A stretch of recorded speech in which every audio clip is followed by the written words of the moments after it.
In this episode, IMSA at Road America, Indy in Nashville, and NASCAR delayed in Michigan. Welcome to episode 252 of the We Are Auto Show. What's up, Derek? This is Mike Rao. This past weekend, I participated in the Spa 24? Question mark? Didn't you already do that a couple times? I did. We did it in a GT car, but iRacing happened to have another Spa 24 going on. It was an official session, which was cool, but it didn't have a ton of participation. But we ended up in top split, which is like the best drivers, and we actually finished P3 in an Podium. LMP2 car. What? You did a P2 at the Spa 24? I did a P2 at the Spa 24 with GTE cars. What? What? Huh? I'm so confused. What kind of a field is this?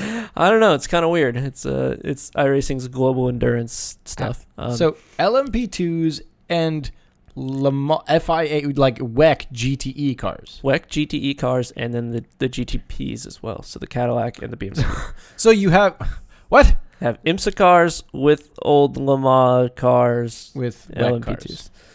Yeah. Well, that is odd. It's very odd. But our drive was actually really good. We never had a problem. No crash, we did nothing? Nothing.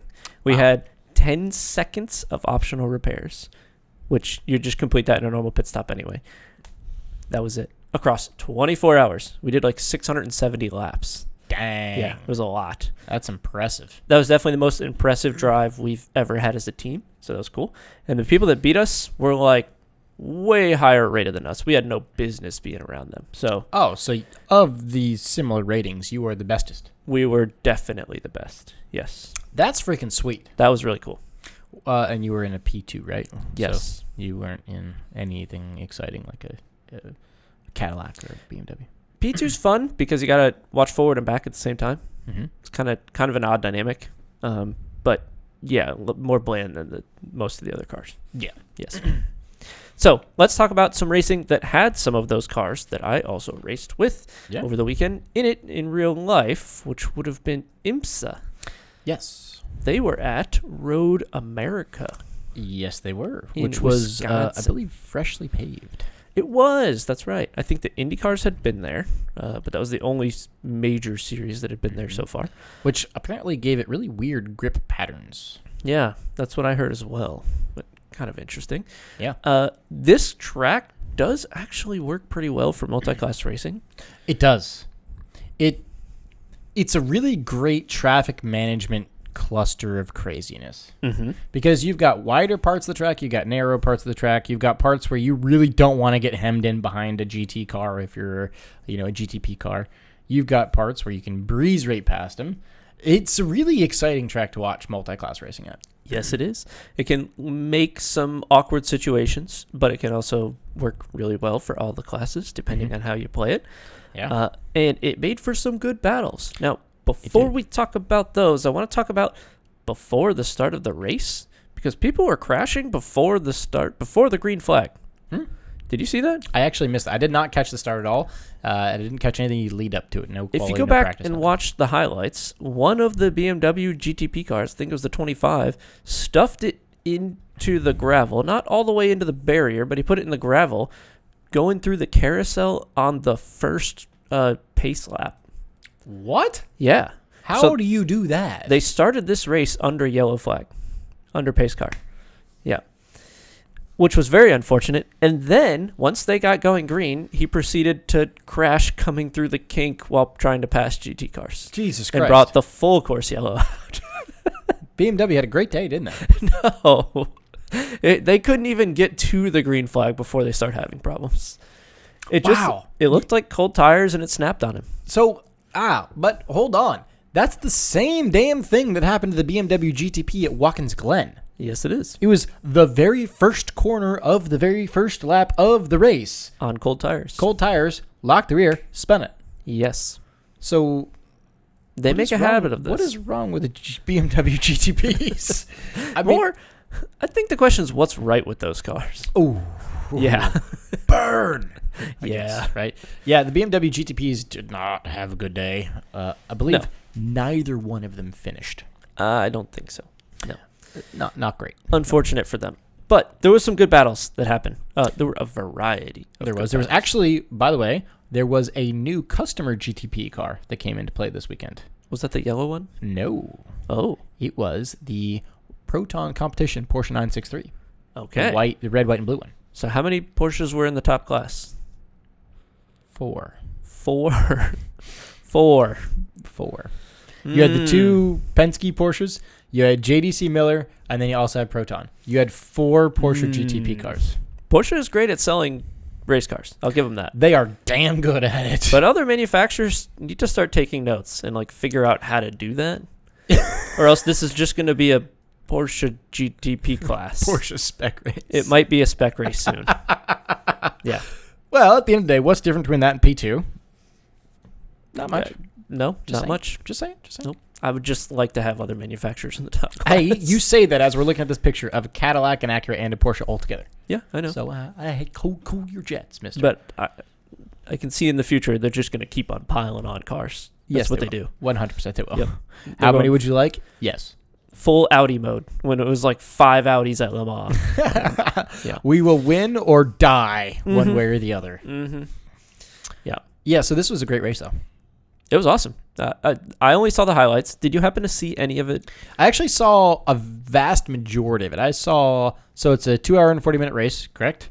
I saw every bit of an hour and 50 minutes of it. Okay. So I missed the first 40, 50 minutes of it, but I saw a good chunk of it. Were you watching the international broadcast or the American broadcast? The American broadcast. Was it ridden with commercials?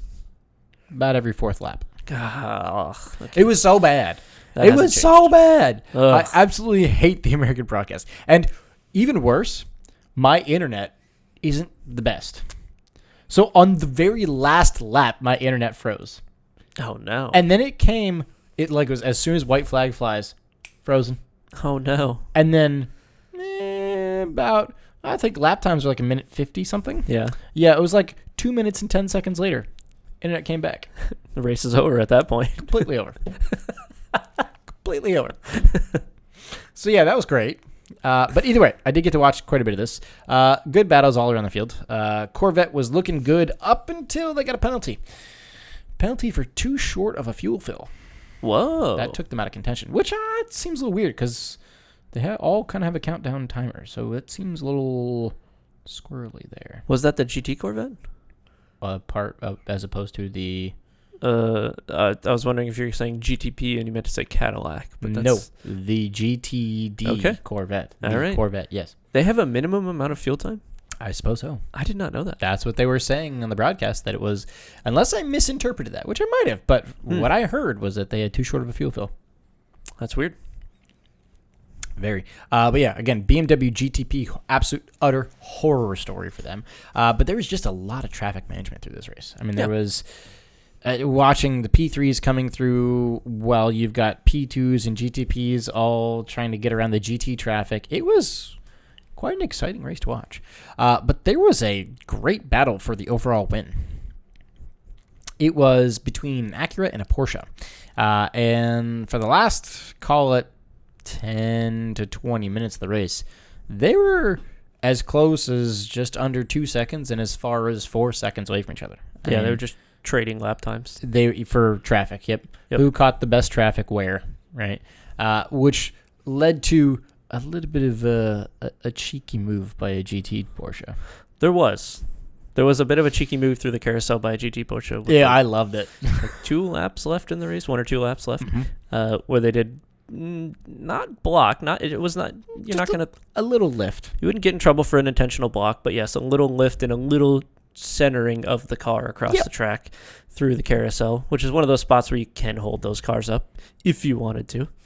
Oh yeah, it was Faf Porsche on the Acura, and it was a cheeky little move. Yeah. I mean, that is something that comes with racecraft and time. You're not going to get an AM driver to know when to do that and how to do that so perfectly. That had to be of all the people, it had to come from the Faf boys. And to spell that out, what we're saying here is that one of the slower class cars held up the second place car, which was trying to catch the Porsche that was in the lead. Just by a half a second or so. Right. Not much, but it just did enough. It would kill his draft. It would bring him not out of contention for the race, but definitely make it much harder to win that race. And it was a very sly move, which if you're a manufacturer and you have 2 cars in 2 different classes, I don't see why you don't tell them to do this. BMW could have done the same thing if BMW GTPs could have finished the race. Is it slightly frowned upon? Yeah, in the racing world it is, but it's not. You're not going to get in trouble for it. It's one of those, like, if you got it, you're probably going to do it. Yeah, but when it happens against you, you're like, "Rah!" yeah. So, yeah. But great race all over. Yeah. I will say, though, I'll give you your top 3. So P3, you had an Acura. That was the Wayne Taylor Racing Boys. That was Ricky Taylor, Felipe Albuquerque. P2 was an Acura. Acura. Yes, that was the number 60. That was the Tom Blomqvist and Colin Braun Acura. Which means the win went to the car that Acura was chasing, which was the number 7 Porsche Penske. That was Matt Campbell and Felipe Nasser, which is very good because that is their first race win in that car. Kind of. The other one didn't count. Kind of. It got revoked. They took the checkered flag. It's their first official race. win. There you go. It's their first official win. There you go. They've won 2 races. The one didn't count. Well, no, they've won one officially. Yeah. But it's good for them to have that, I guess, morale boost after coming off the win that got revoked. Because that would sting like hell. It would. Yes. Because they drove the pants off of that car at Watkins Glen. Yep. Just for it to drop away. From my limited watching, it didn't look like there was some crazy BOP disaster that was going on either. It all looked relatively close. So, yeah. Good solid racing from IMSA. Yeah, agreed. Real quick, just so you can see a little bit of what the GT cars did. Let's see, P1 GTD was Aston Martin, so that was Aston back-to-back, took the win there. And then, you had, let's see, all sorts of other GT cars here. But either way, Aston took the win, so that's what really matters in GT, and Porsche took the win in GTP. I know that Corvette was battling with them until they had their penalty. So yeah, until they had an issue. Sweet. All right, let's move on over to some IndyCar. Which is over in the streets of Nashville. Yeah, brother. The Music City. Yeah, Music City. You used to live there. I did. I lived there for a couple of years. Yeah. It is one of the few places I would actually consider ever living again. Would be in, well, the great state of Tennessee. Yeah, I could see you going back there. That was a cool place. When I visited, that was awesome. It's a cool spot. Yeah. But this race last year, I think last year was the first year they had done it. Or was it 2 years ago? 2 years ago. Okay. Traditionally, this race is kind of a bit of a disaster. It is usually an absolute utter shit show. Yeah, it's messy because it is really close proximity. And bumpy. Very, very bumpy in certain parts of the track, but kind of the worst parts of the track where it's a high speed and you're like turning in, going into the brake zones, and these cars don't really handle that very well. There's a reason they don't go to Sebring to race. So Indy cars through turn 17 at Sebring. That'll go well. When they do their testing, they don't even do the whole that weird half field. Right. Yeah, this race in general, kind of a shit show. This year looked very entertaining. Yeah, I don't understand. What'd they do? Why? I think that the drivers have become accustomed to the track a little bit, and the suspension engineers have figured out how to get the cars more planted, because I didn't see nearly as many send attempts that just turned into disasters under braking. Yeah, because last year it would be like, I think they only got like 15 laps green at a time. Mm-hmm. This year it seemed like there were some good stretches of green flag racing. There were some messes, to be fair, but they happened near the end of the race where everybody's under the pressure in the last 10 laps to figure out how do I get up 20 positions and have a good finish here. Mm-hmm. And that's to be expected. But for the first half of this race, I think it was almost green the whole time, which was really good to see. Surprisingly clean. Yes. And when the sends did happen, when the overtakes happened, people would give each other room and they wouldn't turn into a sideways disaster going into the wall the whole time. Yep. Which was cool to see. Yeah, there was only those handful of messes at the end, and which one of them resulted in, because it was so close to being towards the end of the race, red flagged, then reset, clean the track up, and then go again. There was definitely an accordion of cars that stuffed it in the wall and had a red flag with like 6 laps left. But that's kind of to be expected on these street courses. It just happens that way with these open wheel cars, and So my question to you, I know that we've talked a lot about Mr. Romain Grosjean. Where did he finish in this race? Important to note, he did finish. That is a good caveat. Important to note, there was a finish by one Romain Grosjean. It was P6. Oh. So decent, but not on the top step. Compared to what's happened in the last 3 to 4 races. No, you've got a point there. That's a big old thumbs up from me. It is, you get a diagonal thumb from me. Okay. All because you are Romain Grosjean, former Formula One road driver. Yeah, but as of lately, you have Mr. DNF. Yeah, as of lately, you have been Mr. MX5 Cup driver. Oh, the hand slipped, or the wheel slipped out of my hand. How does Hello? that happen? That doesn't, what? You are a professional racing driver. You've raced in Formula One. That doesn't happen. The wheel slipped out of my hand. What that the doesn't heck? happen. I'm sorry. Yeah. Anyway, tell me who else finished on the podium here. Okay, podium. You had P3, Alex Palou, the legend. Then you had P2, Scott McLaughlin. There we go. The Aussie. And then we had the winner going to Kyle Kirkwood. Kirkwood won. Whoa, and he's Andretti? Andretti. So it was Andretti, Penske, Chip Ganassi. So 3 different teams, top 3. Okay. Cool. Yeah. So pretty exciting race. Cleaner than I expected. Yes. Much cleaner than I expected. But on the topic and subject of Nashville, we actually need to talk about what got released for the next year. Because Nashville, the Indy Nashville Grand Prix for next year is, well, it is now not in the middle of August. It is becoming the season finale. Really? Yes. Next year in Nashville, it's going to be the season finale in September. Oh. And with that, not only have they changed the date, they've changed the entire track layout. Okay. The entire track layout.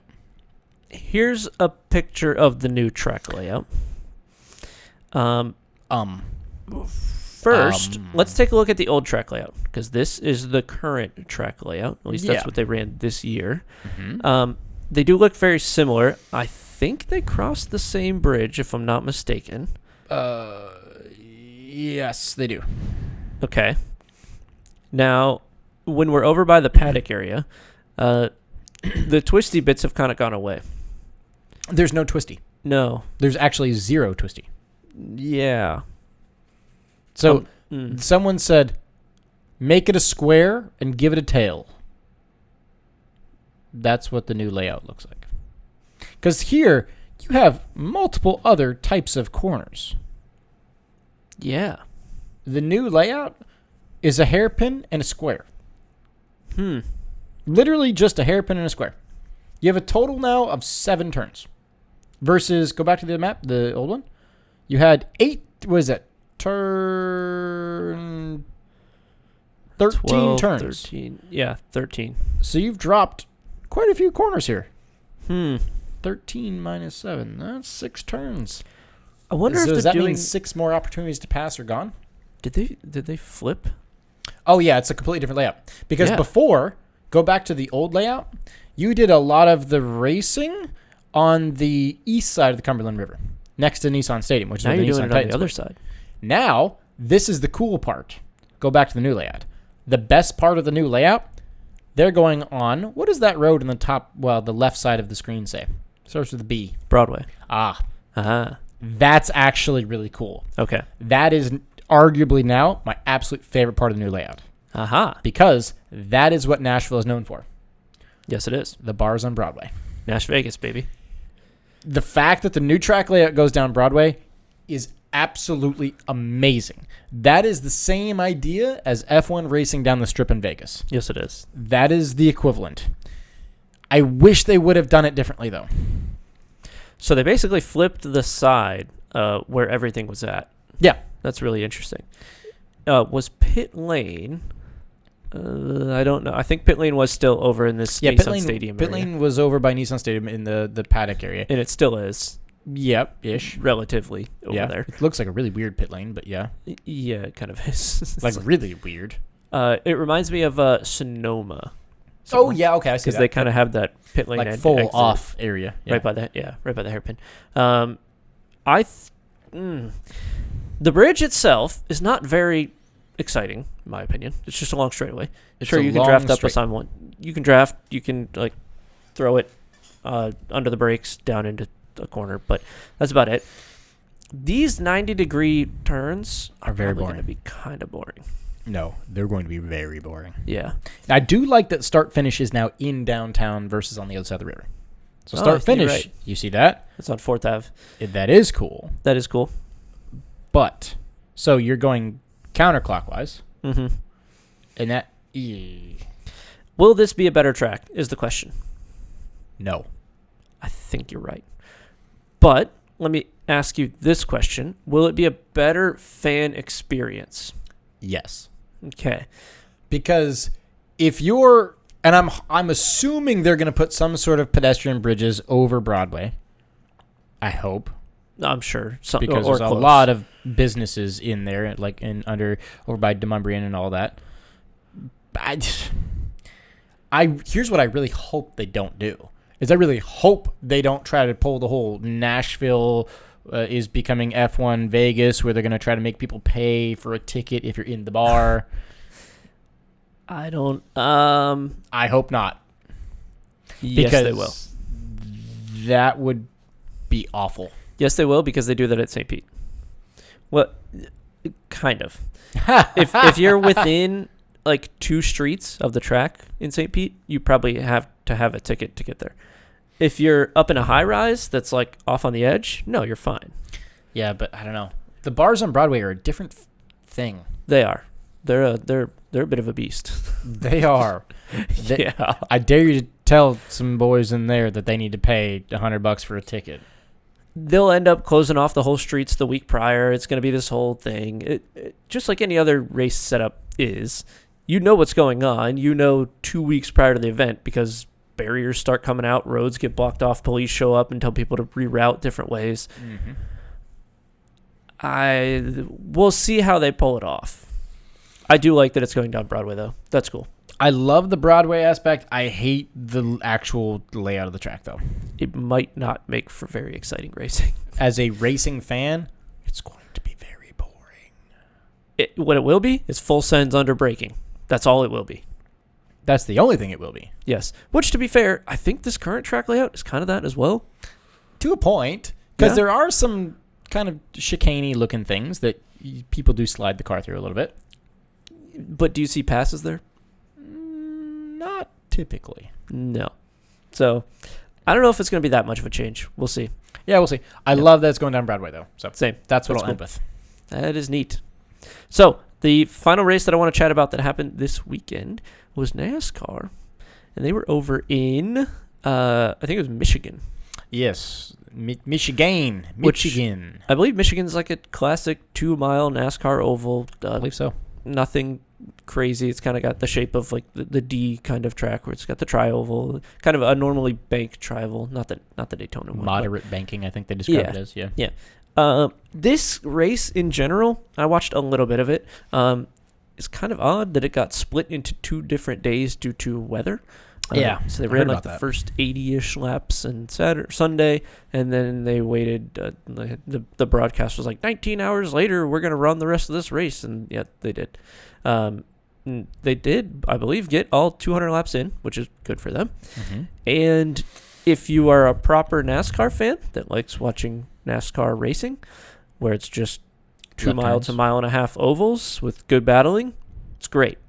If you want to see the crash fest that is NASCAR, it was not good for you. There was only a handful of yellows. Kyle Busch did get all pissed off about something that NASCAR did, yada, yada. A couple drivers were going to throw fists, yada, yada. What's new? That's classic NASCAR. Other than that, it was a solid NASCAR race. Yeah. I was a little upset that the fans from Monday, there was like 10% of the fans left. Ooh. I can't blame them. I'm sure most people have work days that they got to go to, and most of them had to go to work, I'm sure, or home. Yeah. So stands were empty on the final day, but that's an unfortunate symptom of NASCAR and having to deal with rain. Yeah. Should they just put rain tires on them and send them? Yes, they should. Just send it. Just send it. Do it, please do it. So who took the win? The win went to, was this Chris Buescher? Chris Buescher. Buscher. I always do that. I can never pronounce the last I name. believe that's back-to-back for him. It is, I believe. Yeah. Then Marty Truex Jr. and Denny Hamlin. Okay. And I believe that Denny Hamlin also came third back-to-back. I believe you're right, actually. Yeah. So, yeah, NASCAR's in the groove right now. But that's going to change because this upcoming weekend, NASCAR and Indy are at the same track? Yeah, a doubleheader weekend at the same track for NASCAR and IndyCar. And they're at Indianapolis Motor Speedway, the road layout. Yes, road course, Indianapolis. Road course Indy is it's It kind of reminds me of the new Nashville circuit. yeah, It's a lot of 90-degree turns. yeah. It's not the best. They do go backward on the oval, but it's not the best. It's a lot of 90-degree turns. It's kind of an awkward one. Yeah. Yeah, they're both racing the road course. So, yeah, that'll be fun. Would you rather see them race the oval? Yes. I think so too. I think normally I say no, but the Indy road course is so boring. Okay, no, let me take that back. It has the ability to be not particularly exciting. Yes. The track layout is okay. Like, it's got some twisty bits for sure. There's a couple twisty bits. But it doesn't... the racing on it is usually not great. There's not a lot of side-by-side action. Yeah. So It's usually just single file until someone tries to send it, and then see what happens. yep. Maybe we'll get some rain. Maybe that'll spice it up. Oh, baby. That'd be fun. Mm-hmm.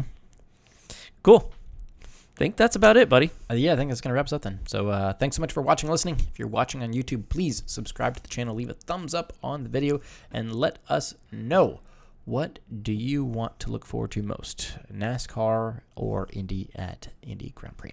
And if you're listening on audio only, send us those thoughts via social. Facebook is We Are Auto. Instagram is WeAreAuto_. YouTube is We Are Auto. And our website is weareauto.io. So thanks again. Catch you guys in the next one. Peace.